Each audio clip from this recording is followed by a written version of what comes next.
On the day of our honeymoon, Claire and I were supposed to head to Aspen to see the snow together, just the two of us, like any newlywed couple.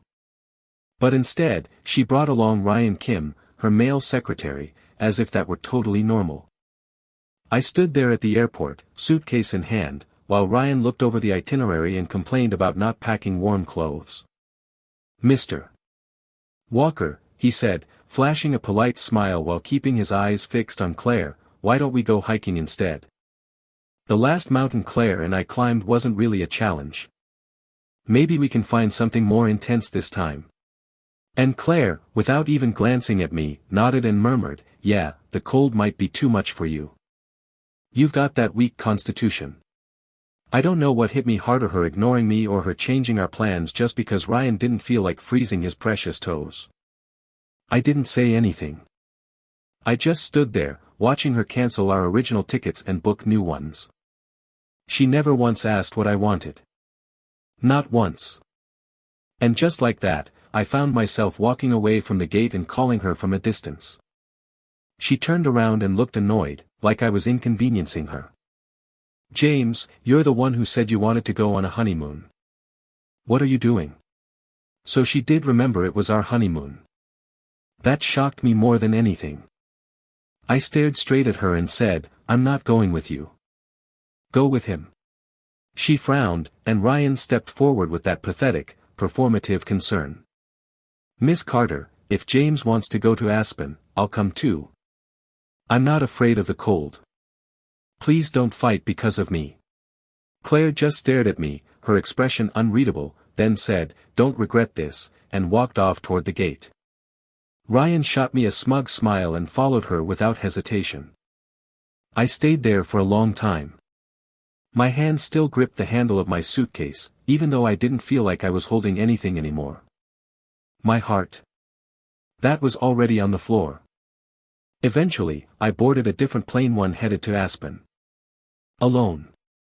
It was cold, ridiculously cold, but maybe that was exactly what I needed.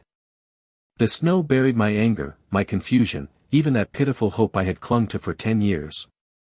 10 years of chasing after Claire Carter like a fool. 10 years of thinking that maybe if I just loved her enough, she'd turn around and see me. I spent the week doing everything we were supposed to do together, sledding, building snowmen, waiting in line for candied haws and frozen pears like a kid on a field trip. For the first time in forever, I didn't think about her. I just breathed.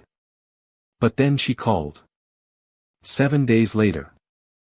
"James," she said in that cold voice I used to find charming, "you got mad on the first day of our marriage. I don't have the patience to spoil you all the time." Spoil me? Was that what she thought our relationship was? I looked at the snowman I built, crooked and dumb looking, but it made me smile. Then I took the last bite of candied haws and hung up on her without saying a word. For the first time, I didn't want to hear her voice. She probably forgot that on the day we got our marriage certificate, Ryan had a fever, and she left me waiting alone at City Hall. But joke's on her, we never actually filed the paperwork. So technically, we weren't even married. That thought lingered like a light bulb flickering on in a dark room. While I was still up in Aspen, photos started popping up on social media. Photos of Claire and Ryan. My friend sent them to me, thinking I'd already seen them. I hadn't. I had turned off my phone. But when I finally looked, I wished I hadn't. Ryan had posted a whole photo album of their romantic adventures, hiking, rafting, bungee jumping, soaking in hot springs. Every picture made them look like a real couple. Not just co-workers. Not even close. It hurt, more than I thought it would. And the worst part? Claire allowed it. She stood there in those pictures, letting him put his arm around her, letting the world think I didn't even exist. When I got back to Chicago, I didn't even go home. I went straight to Carter Enterprises. Ryan looked surprised to see me, but he didn't back down. I slammed the printed photos on his desk. "So eager to show off, huh? You couldn't even wait for me and Claire to officially break up. You're bold, I'll give you that. But aren't you the least bit ashamed?" He tried to play dumb. "Mr. Walker, you've misunderstood. I was just documenting our trip. Claire knew about it, approved every post. That hit me like a punch in the gut. So it wasn't just Ryan trying to hurt me. Claire was in on it too. That was the moment I realized she didn't just neglect me, disrespected me. Publicly. Ruthlessly. Just then, Claire walked in and saw us. Her eyes narrowed. James, you don't belong here. Get out. My throat burned with things I wanted to say, but all I managed was a hollow laugh. Get a divorce, then. She scoffed. How can I divorce you if we were never married? I turned to leave, but not before catching the moment she reached out and gently patted Ryan's shoulder. That one touch hit harder than anything she could have said. I smiled bitterly. Don't worry. I won't make trouble again. Let's break up now, clean and simple. Ryan tried to act all noble. It's my fault. I'll resign. Please don't blame Claire. Claire rolled her eyes. If he wants to leave, let him. He'll come crawling back in a few days anyway. I watched him brushing her shoulder, her not even flinching. Meanwhile, after 5 years of chasing her, I'd never even held her hand. I remembered the one time I tried. She pulled away like I burned her. Sorry, she had said back then, I'm just not used to it yet. That moment had lived in my head rent-free for years. But now, I saw it clearly. It wasn't that she wasn't used to it. She just wasn't used to me. That night, I went home and told my parents I was done with Claire. They were shocked at first, but also visibly nervous. My dad finally admitted that my company's latest project was under review for funding by Carter Enterprises. If I broke things off, we'd lose it all. Unless we found someone more powerful than the Carters. That's how I ended up swallowing my pride and calling Claire again. 15 times. Finally, someone picked up Ryan, of course. Miss Carter is in a meeting, he said smugly. She's not available for irrelevant people. But if you're desperate, why don't you come in person? He texted me an address. I didn't know why I went. Maybe some pathetic part of me still hoped for closure. When I got there, Ryan greeted me like he was my best friend. She's waiting inside. But when I opened the door, I saw a full-blown networking event, elite investors, business tycoons, champagne everywhere. Claire didn't even glance at me. What are you doing here? She said coldly. Before I could answer, another woman, elegant, sharp-eyed, and definitely out of my league, spoke up from across the room. Let him stay. That was Claire's cue to act annoyed. But she didn't argue. The woman introduced herself as Claire Bennett, CEO of the Bennett Group. The same Bennett Group my father once begged for funding from. Now she was here, looking at me like I was a specimen under a microscope. Why are you really here, James? Claire Carter mocked. Regretting the breakup already? Everyone laughed. I opened my mouth to speak, but the sound of clinking wine glasses cut me off. Claire Bennett stood up and said, since Miss Carter has more important things to do, I think we're done here. Just like that, she walked out, taking the party with her. Ryan tried to play damage control. I'm sorry, Miss Carter. I couldn't stop him. Claire waved him away, clearly irritated. Don't make me say it again. Get out. She didn't even look at me. Didn't even pretend to care. My eyes burned. I didn't come to beg her. I came to ask her not to pull funding from my family's company. But in her eyes, my presence was still a nuisance. So I left.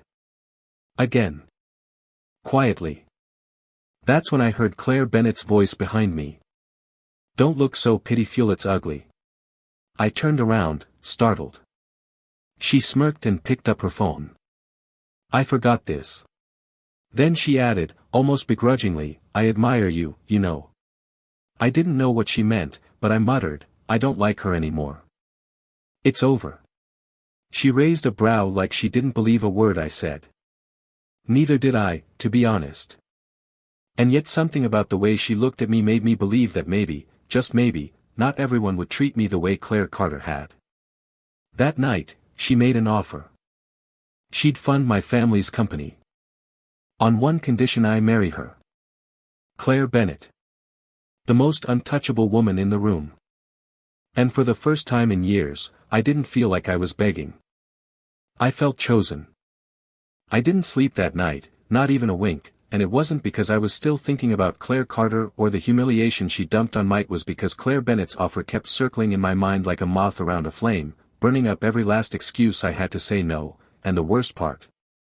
I didn't even want to say no, because for once in my life, I felt like I wasn't just some guy orbiting someone else's universe. I was finally the one being pulled toward, the one being chased, and even though the idea of marrying someone I barely knew sounded insane, it was still better than crawling back to the woman who never saw me as more than a convenient option. So I tossed and turned in bed until sunrise, and then my dad knocked on my door looking like he hadn't slept either, his voice low and cracked when he asked me if I could go talk to Emily. Yeah, Claire Carter, but my dad still called her by her first name, probably out of habit, or maybe out of hope, and I looked at him and realized that for a man who once swore he'd never beg anyone for help, asking me to do this meant he was truly at his breaking point. So I smiled like it didn't gut me and told him I'd take care of it. And even though I had no intention of going back to her, I also didn't have the heart to let my father down, so I showed up at Carter Enterprises one more time, and this time Ryan didn't stop. Main fact, he looked like he'd been expecting me, the smug little twitch at the corner of his lips barely concealed as he led me straight to Emily's office,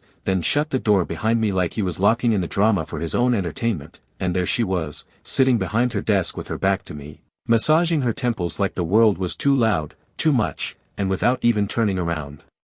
She said, "If this is about the funding, just leave. It's already decided," and that told me everything I needed to know. She didn't even bother to acknowledge me as a person anymore, just a problem, a burden, a consequence she didn't want to deal with, and I took a step forward anyway, asking if this was her way of punishing me for embarrassing Ryan, for pushing back for once, and when she turned to look at me, it wasn't sadness in her eyes, it was disdain, the kind of look you give to someone you've already written off, and she said, "People have to pay for what they do. Ryan isn't someone you can just treat however you want," and that's when it hit me. I was never the main character in her life story, I was barely even a guest appearance, just the guy she let orbit her until someone shinier came along, and now that I'd stopped spinning around her, she was more than ready to cut the cord. So I laughed not because it was funny but because it hurt too much to cry, and I said nothing more.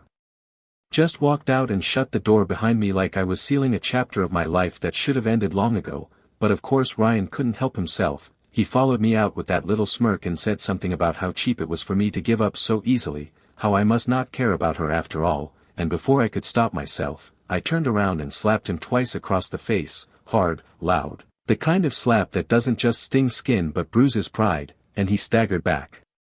Like he didn't see it coming, because let's be real, he thought he won, he thought he'd replaced me, when the truth was, he never even deserved to compete, and I left without another word, because if I stayed, I might have punched him next, and that wouldn't have been worth it, not for someone like him. And as I walked out of that building, the wind in Chicago cut straight through me, but it felt cleaner than the air in that office ever had, and I pulled out my phone and called Claire Bennett. Before I could talk myself out of it, her voice came through the line lazy and amused, like she already knew I'd cave. "Has Mr. Walker made up his mind?" "I was hoping you would," and I exhaled slowly, looked up at the gray sky, and said the words that would change everything, "Let's get married," and that was it. Within an hour her company wired the funding into my father's business account, and by the time I got home, my parents were overjoyed and confused, asking who helped us, and when I told them I was marrying Claire Bennett, my dad froze like I'd just said I was joining the mafia, and my mom started crying, saying she didn't raise me to sell myself for money, but I held it together, smiled even, and said I loved Claire Bennett, said we'd been together in secret for a while, that I wanted to marry her because she made me feel alive, and even though they didn't believe me at first, they eventually did, especially after they called her and she answered like she'd been rehearsing her lines for years, all warmth and charm and, "Don't blame James, uncle, he just didn't know how to tell you yet," and by the end of that call my dad was singing her praises like she'd cured his debt with a handshake, and that afternoon she showed up at our house with a car full of gifts, played the perfect future daughter-in-law, even helped my mom cook dinner, and then after dessert, she casually said, "Let's go get our marriage license," like we were going to pick up dry cleaning, and my parents were so shocked they didn't even argue. And that's how we ended up at the county clerk's office 10 minutes before they closed, standing side by side. As strangers, about to sign papers that would tie us together forever, and when we did, something strange happened. My hand didn't shake, my voice didn't stutter, and for the first time in a long time, I didn't feel like I was making a mistake. I felt like I was finally choosing myself. And Claire looked at me with something between mischief and pride and said, "Don't worry, Mr. Walker, I'll give you a wedding that puts her to shame." And I didn't ask who she meant because we both knew exactly who she was talking about, and the next few days flew by: wedding planning, fittings, photo shoots, furniture shopping, and I was so busy I barely had time to think. But of course the news got out, because nothing in this city stays secret for long, and when my friends showed up uninvited to see if the rumors were true, they caught us picking out centerpieces, and that's how Emily found out, because someone from that circle ran straight to her like it was too juicy to keep. And apparently she started showing up at bars almost every night after that, drinking until she couldn't stand, trying to laugh it off like it didn't bother her. But I heard the stories. I heard how she snapped at people who joked about the wedding, how she told them I wasn't worth mentioning, and yet the more she drank, the more her walls cracked. Until one night she showed up at my house drunk, disheveled, standing outside like a ghost from my past that didn't know it was already dead, and my aunt had to ask me if I wanted to let her in, and I said yes. Because I needed to hear it from her mouth. I needed to know why. But when we talked in the yard, her words weren't an apology, they were bitterness, jealousy, desperation dressed up as entitlement. She asked why I needed a wedding, if our honeymoon wasn't enough. As if dragging me around with her secretary counted as love, and I looked at her and saw someone who still didn't get it, someone who thought I was just throwing a tantrum. And when I walked away, she called after me, telling me I'd regret it, telling me I'd never make it without her. But what she didn't realize was that the moment I stopped needing her was the moment I started living, and as I stepped back inside to my new life, I didn't look back.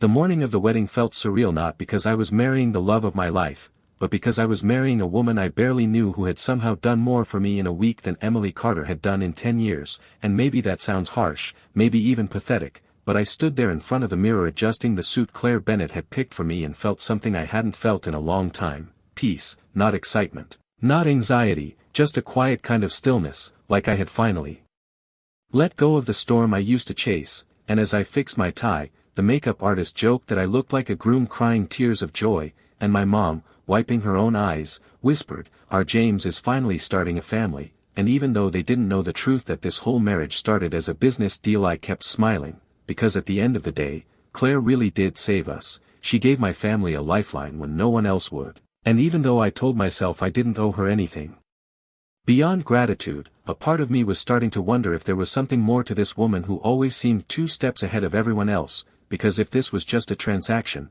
she didn't have to be so gentle with my parents, she didn't have to make me laugh when I wasn't in the mood, and she definitely didn't have to look at me like I was worth her time, but she did, and I couldn't ignore it, not anymore. And as I stood next to her at the altar, watching her exchange pleasantries with guests she didn't even like, I felt myself inching toward her more naturally than I ever had with Emily, and when we slipped the rings onto each other's fingers and completed the ceremony, the applause around us felt real, not like a show, but like a strange kind of approval from the universe itself. And maybe I was just projecting, maybe I was still trying to convince myself I made the right choice. But when I looked down at that silver band on my finger, I didn't feel trapped. I felt like I had stepped into a new life, one where I wasn't constantly proving my worth, one where I could actually breathe. But of course, nothing good lasts long without some kind of chaos, and right as we were getting ready to toast our guests, the doors burst open and Emily Carter walked in like she was still the main character in my life, like this whole wedding was some cruel prank I had pulled on her. And I froze for a second because I genuinely didn't think she'd come. I thought she'd send some cryptic message or maybe a bottle of wine with a note that said, "Congrats," but no, there she was, standing in the middle of the room in heels and heartbreak, her eyes glassy, her breath uneven, and for the first time in forever, she looked lost, not cold or cruel or composed, just lost, and she walked up to me like she hadn't just shattered me 2 months ago, like she hadn't replaced me with Ryan Kim in front of everyone we knew. And when she opened her mouth, her voice shook as she asked, "Boda, who is she?" And I didn't even get the chance to answer because Claire Bennett turned toward her with a practiced smile and said, "I'm James Walker's wife. Welcome to our wedding," and the silence that followed was deafening, like the entire room had stopped breathing, and Emily just stood there, stunned, staring at our wedding rings as if they physically hurt her, and I watched her mouth tighten, watched the color drain from her face, and I realized right then that she had always believed I would wait, that no matter what she did, I'd still be standing at her side like a loyal dog, but she was wrong, and now she finally knew it, and I could see. The moment that truth cracked her open from the inside out, but it didn't matter anymore because I was no longer hers to break, and while I didn't say anything cruel, I also didn't comfort her, because that part of me no longer existed, the version of me who would have run after her, begged her to stay. That guy died in Aspen when I built a snowman alone and realized that loving someone who didn't love you back wasn't romantic, it was self-destruction, and after Emily left the venue in silence, the guests slowly returned to celebration, and Claire slipped her hand into mine without saying a word, and I felt her fingers squeeze gently like she knew I needed it, like she was letting me know she wasn't threatened or insecure, and that quiet confidence made me fall just a little bit more for her, even though I still didn't know what we were yet. And over the next few days, as the photos from our wedding spread across social media and my old friends sent me screenshots of group chats and gossip posts, I tried to stay out of it, I tried not to look, but it was hard not to notice how Emily was spiraling, drinking every night at clubs she used to mock,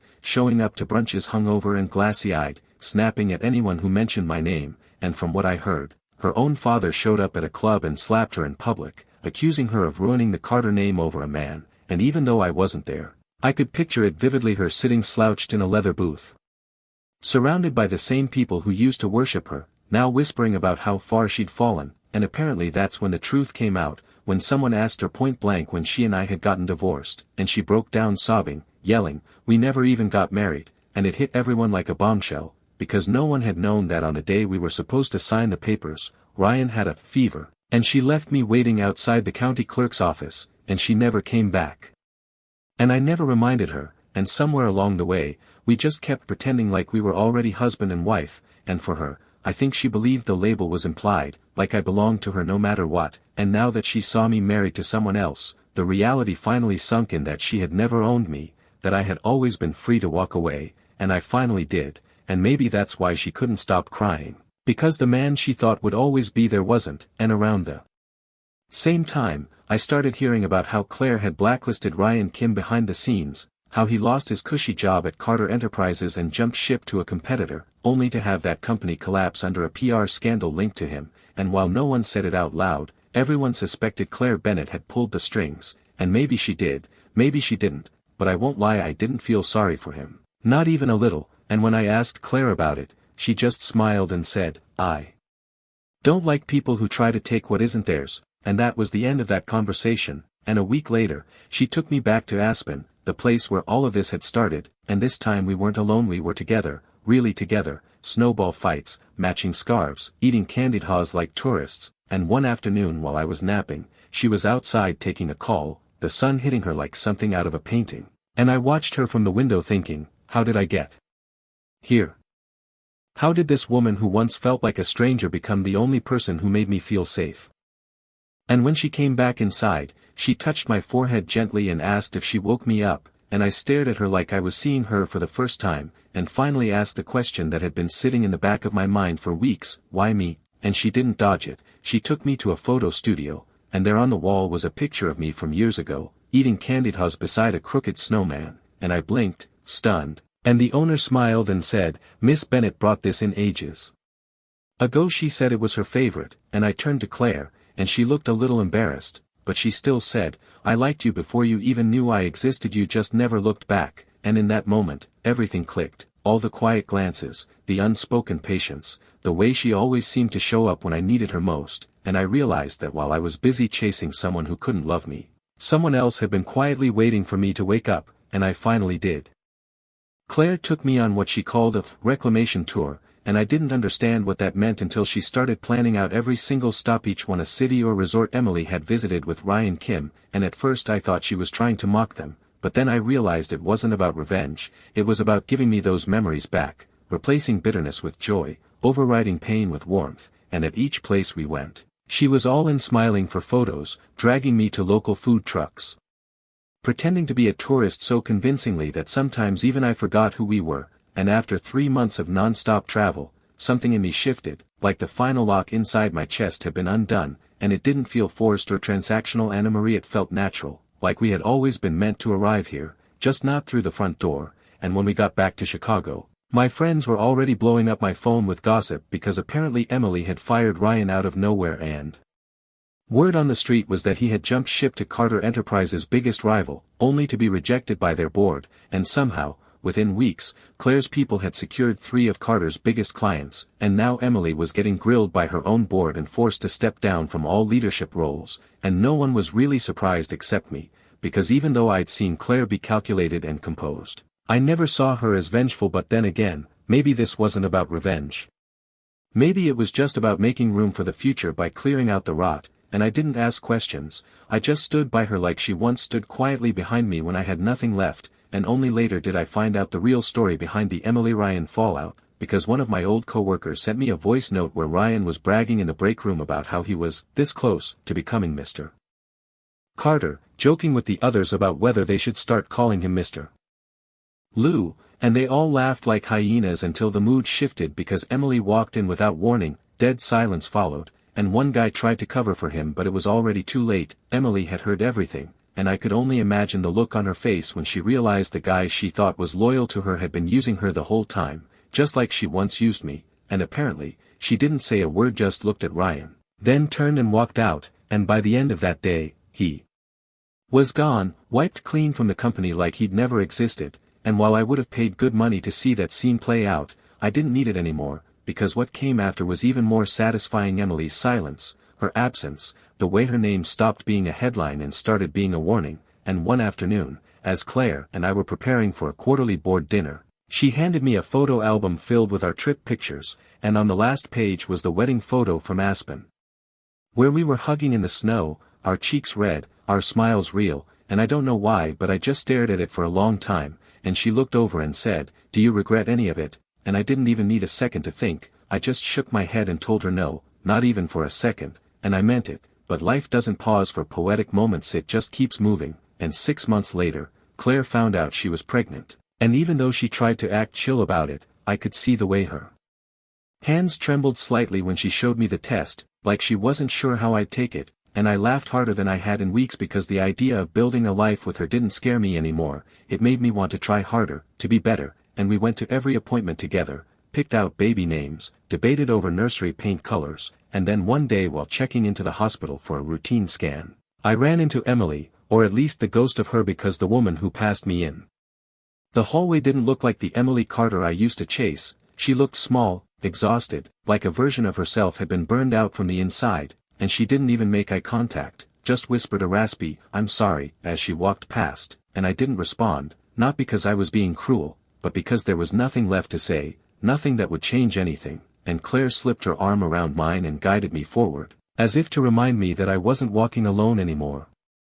And as the months passed, we grew closer, not just as husband and wife but as actual partners. And when the twins were born, a boy and a girl, I held them both with trembling arms and cried like a child. And Claire, still weak from labor, reached out and touched my face and said, "They're yours forever." And I knew in that moment I would die for them, for her, for this family we built from the ashes of everything I once thought I wanted. And our parents were ecstatic, spoiling the kids like it was their full-time job. And by the time the twins turned 3, they each claimed a set of grandparents, and we finally had the house to ourselves again. And it was quiet, peaceful, filled with routines like morning coffee and late-night takeout and shared playlists. And somewhere along the way, Claire became the one I talked to about everything, the first person I texted when something annoyed me, the one I trusted with every ugly thought and every scared whisper. And even now, when people brought up Emily Carter, I didn't flinch. I didn't feel rage or longing or sadness. I just felt nothing, because she was a lesson, not a loss, and I'd already graduated. And while I didn't go digging for updates about her, they still found their way to me, like how she spent a month in an overseas wellness retreat, or how she was rarely seen at public events anymore, how she'd faded into the background of a world she used to dominate. And I heard whispers that she'd been diagnosed with chronic insomnia, and that her parents were worried about her mental state. But I didn't follow up, because pity is a slippery thing, too much of it and you start doubting whether you were ever really hurt to begin with. And I refused to do that to myself, not after everything I went through just to feel whole again. And one night, while holding our daughter as she slept on my chest, I thought back to that day in the snow with Claire, The one where she showed me the photo on the studio wall and finally let me see just how long she had waited for me, and I realized that sometimes love doesn't crash into your life, it waits at the corner until you finally turn around, and even though our story started with a contract and a lie, it ended with truth, not the kind you say out loud, but the kind you live every single day, and if I could go back and redo it all, I wouldn't change a thing, because I found the right person by walking away from the wrong one, and I would have walked through 1,000 heartbreaks just to end up here. Life had settled into a kind of gentle rhythm, early morning chaos with the twins, coffee that always went cold before I finished it, Claire humming some tune while brushing her hair, the soft thud of toys on the hardwood floor, and me trying to juggle work emails with a toddler pulling on my leg asking for juice, and honestly, I wouldn't trade it for anything, because peace wasn't loud or dramatic like I once thought it was. Quiet, consistent, warm, and real, and just when I thought the past had finally stopped knocking, it showed up again, this time not as a person but as a phone call in the middle of the night, the kind that wakes you up in a cold sweat before you even answer it, and on the other end was a voice I hadn't heard in years, Ryan Kim, smug and slick as ever, but now laced with something darker, a bitterness that didn't used to be there, and he said something like, "Didn't expect Mr. Walker to be such a loyal husband. Now funny, considering how fast you used to fall apart over Emily," and I didn't say anything at first because I didn't want to give him the satisfaction, but then he kept talking, throwing out vague threats and backhanded compliments like he was trying to provoke me into caring, and finally I just said, "You called me at 2 a.m. to tell me I moved on. Congrats on being the last to know," and I hung up, but I couldn't sleep after that, not because of him, but because I couldn't stop thinking about how pathetic it was that he was still stuck in that loop, still obsessing over a woman who'd already hit rock bottom and kept digging. And it wasn't long after that I found out Claire had known about his call before I did, because she had his number flagged on our company network and had gotten the alert before my phone even rang, and when I asked her why, she didn't say anything, she just sipped her tea and said, "You don't need to worry about ghosts, James," and that was that, but something about it gnawed at me, not because I doubted her, but because I started wondering just how much she'd been cleaning up behind the scenes this whole time without telling me, and part of me wanted to know, but the other part, the bigger part, was just grateful. Because I used to be the guy who got blindsided every time someone I loved turned on me, but now I had someone who saw it coming before I even blinked, and she didn't make a show of it or expect a parade, she just handled it, silently, effectively, like a queen who didn't need a crown to command the room, and weeks passed and then months, and every now and then I'd hear whispers about Emily again, how she'd been seen in therapy clinics, how she was finally staying sober, how she'd cut ties with most of her old circle and moved into a smaller place in the suburbs, and while it didn't stir up any emotions in me, it did make me curious, not because I missed her, but because I genuinely wondered what kind of person she was now, stripped of all the privilege and power she used to wield like a sword. And then one evening, while I was taking the twins to the park, I saw her sitting on a bench in a hoodie and jeans, hair pulled back, eyes hollow but clear, like someone who had finally stopped running but didn't know what to do with stillness. And when she saw me, she didn't smile or wave. She just stood up slowly and walked over, her gaze flicking to the kids and then to me, and I braced myself for something dramatic, but all she said was, "They're beautiful," and I nodded, unsure of what to say, and she looked down at her shoes, biting her lip like she was choking on everything she never said before, and finally she whispered, "I never thought you'd leave, you know. I thought you'd always be there," and I didn't respond, because there was no answer that would make it better, no sentence that would undo the years of silence and distance between us, and after a long pause she added, "I'm sorry, James. For all of it.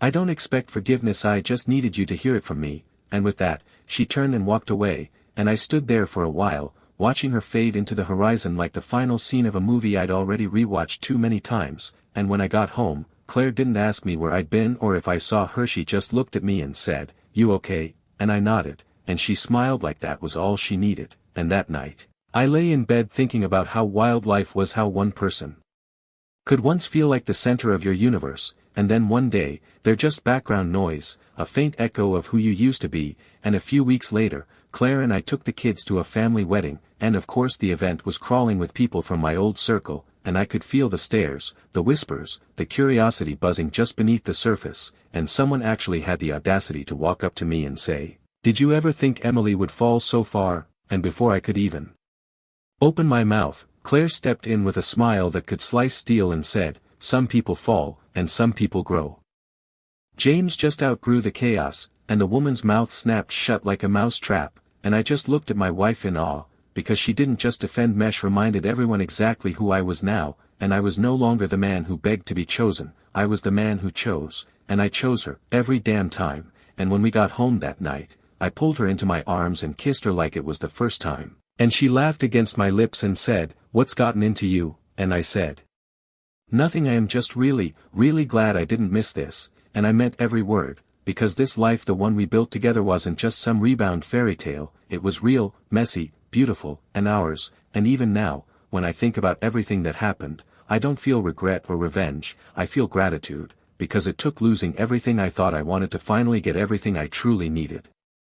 It's funny how sometimes the things you used to cry over become memories you can finally smile about, not because the pain disappeared, but because time and growth dulled the edges until it stopped cutting, and that's what it felt like, living this new life with Claire, watching our twins grow up day by day while the ghosts of the past faded further and further into the background. And I never thought I'd be this kind of mankind who gets up early to make pancakes shaped like dinosaurs, who memorizes bedtime stories word for word, who knows exactly how Claire likes her coffee and when she needs silence more than reassurance, but I am, and I like who I've become, even if getting here meant walking through hell barefoot, and there are still moments where the past tries to claw its way back in, like the night I found an old photo of Emily and me tucked into a drawer I hadn't opened in years, and instead of anger or longing, I just stared at it for a few seconds and then tossed it into the shredder, not out of spite but because it simply didn't matter anymore, because when you've built something solid with someone who actually sees you, you stop craving validation from the ones who never did,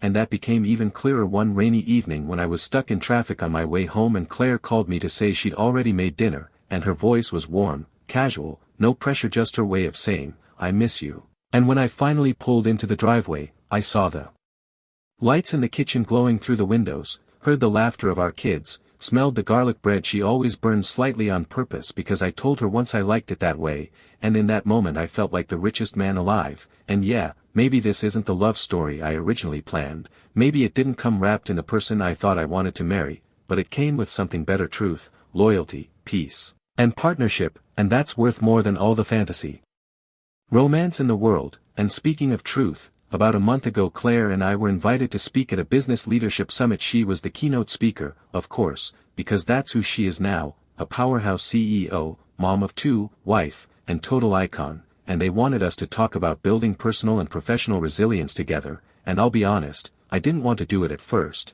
didn't want to stand on a stage and talk about how I used to be the guy who was walked on like a welcome mat, but she squeezed my hand and said, "You don't have to hide who you were, James, it's part of why I love who you are now." So we did it, and the crowd listened, and afterward, people came up to us and said things like, "You give me hope," and that hit me, not in a cheesy way but in a sobering one, because I realized there are so many people out there stuck in one-sided relationships, clinging to someone who doesn't choose them, afraid to let go because they think it means they failed, and if my story could show even one of them that walking away isn't weakness, it's freedom, then yeah, I'd stand up and tell it 1,000 times. Because I've lived both lives, the one where you beg to be enough and the one where you're finally seen as more than enough without even trying, and I'll choose the latter every time. And somewhere around that same week, Emily's name popped up again, not in my inbox or on my phone, but in a media article about corporate restructuring, a quiet little mention that she'd officially resigned from the Carter family's board,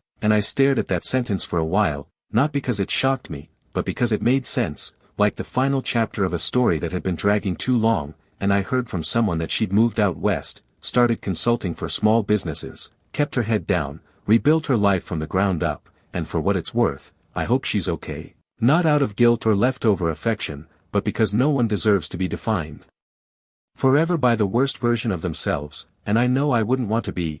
And one afternoon, while Claire and I were watching our kids chase butterflies in the backyard, she asked me if I ever thought about what would have happened if we'd never crossed paths. And I looked at her and said, honestly, I think I would have survived but I wouldn't have lived, and she didn't say anything, just leaned her head on my shoulder and smiled, and we sat there like that until the sun dipped behind the trees and the sky turned pink and golden like the world itself was exhaling, and I couldn't help but think how far I'd come from that lonely airport, from that crooked snowman in Aspen, from that first heartbreak that nearly swallowed me whole, and if you had told me back then that one day I'd be married to A woman who memorized the way I breathe when I'm anxious and who built a photo studio wall around a candid shot of me eating candied haws. I would have laughed, not because I didn't want it, but because I didn't think I deserved it. But here I am, living proof that sometimes the universe doesn't give you what you want, it gives you what you should have wanted all along. And as the sky darkened and the kids came running back, giggling and out of breath, I stood up, grabbed Claire's hand, and whispered,